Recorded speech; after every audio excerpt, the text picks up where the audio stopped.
இன்றைக்கு பொது காலத்தின் 24ஆம் வாரம் செப்டம்பர் மாதம் 15ஆம் தேதி திங்கட்கிழமை. இன்று மரியாவின் துயரங்கள், வியாகுல அன்னையினுடைய நினைவு விழா.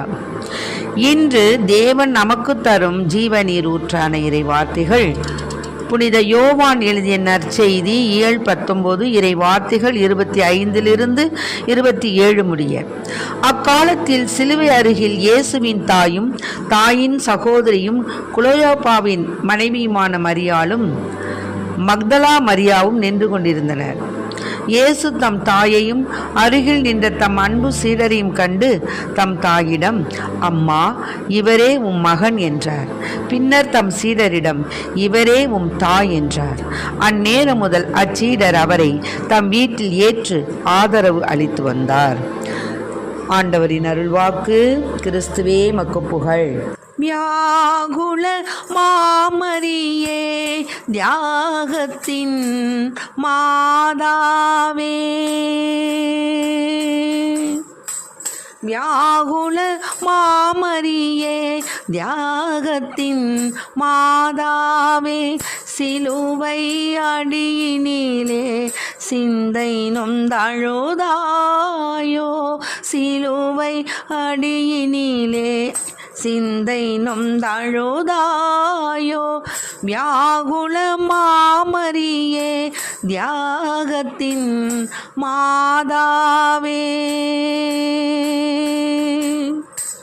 12 வயதில் ஆலயத்தில் அன்று அறிஞர்கள் புகழ்ந்தவரை, 12 வயதில் ஆலயத்தில் அன்று அறிஞர்கள் புகழ்ந்தவரை, கரங்களை விரித்தே கள்வனை போல், கரங்களை விரித்தே கள்வனை போல் கழு மரத்தினில் கண்டதனார், கரங்களை விரித்தே கள்வனை போல் கழு மரத்தினில் கண்டதனார், வியாகுல மாமரியே, தியாகத்தின் மாதாவே. சிலுவை அடியினிலே சிந்தை நொந்தழுதாயோ, சிலுவை அடியினிலே சிந்தை நொந்தழுதாயோ, வியாகுல மாமரியே, தியாகத்தின் மாதாவே. இன்றைக்கு நம் தேவன் தரும் ஜீவநீர் ஊற்றான இறை வார்த்தைகளை கேட்டோம். அதாவது மரியாள் நம் அன்னை, வியாகுல அன்னையாக இன்று நினைவு கூறப்பட காரணம் என்ன தெரியுங்களா? அவர் எல்லா பெண்களை விட அதிகமாக துன்புற்றார் என்பதால் மட்டுமல்ல, மாறாக துன்பங்கள் மட்டில் சரியான அணுகுமுறையை நமக்கு கற்றுத்தந்தாங்க. துன்பங்கள் வாழ்வில் தவிர்க்கப்பட வேண்டியவை என்ற பரவலான பார்வைகளுக்கு மத்தியில் துன்பத்தின் வழியாக உலகையே மீட்க முடியும் என்று கற்றுத்தந்த தன்னுடைய மகனுடைய துன்பத்தில் உடன் இருந்ததாலேயே வியாகுல அன்னையாக போற்றப்படுறாங்க. நமக்கு எதிராக செய்யப்படும் துன்பங்கள் நம் மீது வீசப்படும் கத்திக்கு சமானம். இப்போ ஒரு கத்தியை நம்ம எடுக்கிறோன்னு வச்சுக்கிட்டோம்னா அதனுடைய கூர்மையான அந்த முனையை பிடிச்சோம்னா என்ன ஆகும்? கையில் பட்டு நமக்கு காயம் உண்டு பண்ணும். அதனால் கண்ணீர் வடிப்போம். அந்த கத்தியவே நம்ம அந்த கைப்பிடி முனையை பிடிச்சோம்னா நாம் விரும்புகின்ற காரியங்களை செய்வதற்கான கருவியாக அதே கத்தியை மாற்றிக்கொள்வோம். ஆக துன்பத்தில் நாம் வீழ்வதும் அல்லது துன்பத்தால் நாம் உயர்ந்து நிற்பதும் நாம் எந்த அளவிற்கு விழிப்போடும் ஞானத்தோடும் இருக்கிறோம் என்பதை பொறுத்தது. ஆக விழிப்போடு வாழ்ந்து துன்பத்தின் மூலம் தன்னையும் ஞானத்தையும் உயர்த்தி கொண்ட அற்புத பெண்மணி தான் நம்முடைய தாய் அன்னை மரியாள், வியாகுல அன்னை.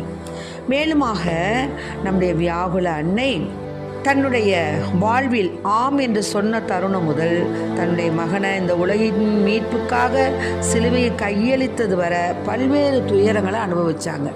முதல்ல எப்படின்னு கேட்டிங்கன்னா, சிமியோனின் இறைவாக்கு புனித லூக்கா எழுதிய நற்செய்தி 2 34 35 முடிய வாசகங்கள் நம்ம வாசித்து பார்ப்போம். இரண்டாவதாக குழந்தையை தூக்கிக்கிட்டு ஓடினாங்க இல்லையா, எகிப்துக்கு தப்பி ஓடுனாங்க. அது புனித மத்தேயு எழுதிய நற்செய்தி 2 13 14 வசனங்களை பார்த்தோம் என்றால் நமக்கு புரியும். அது மாதிரி குழந்தை இயேசு கோவிலில் காணாமல் போகிறாங்க. அப்போ எப்படி கலங்கி தவிச்சாங்க அம்மா. புனித லூக்கா எழுதிய நற்செய்தி இயல் 3 இறை வார்த்தைகள் 43 45 வரை.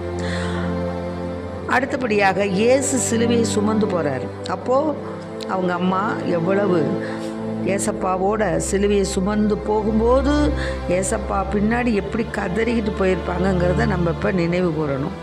அது எப்படின்னு கேட்டிங்கன்னா, புனித லூக்கா எழுதிய நற்செய்தி 23 27 வார்த்தையை பார்த்தோம்னா நமக்கு தெரியும்.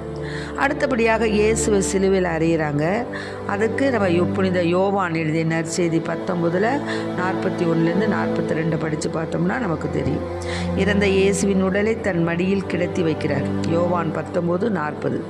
இயேசுவை அடக்கம் செய்தல் யோவான் 19:41 42 முடிய. ஆக அவருடைய துயரங்கள் அனைத்தும் அவருக்கு துன்பத்தை கொடுத்தாலும் இந்த உலக மக்களின் மீது கொண்ட கருணையினால் இந்த வியாகுலங்களெல்லாம் தாங்கி கொண்டு தன்னுடைய ஒரே மகனை இந்த உலகிற்கு கையளித்தார். ஆகவே அன்பு பிள்ளைகளை, இந்த மாதாவுடைய 7 வியாகுலங்களை தாங்கின சபை மரியாயின் ஊழிய சபை என்று ஒன்று இருக்கிறது. இன்னுமாக மரியாயினுடைய நினைவாக அநேக சபைகள் இருக்கின்றன.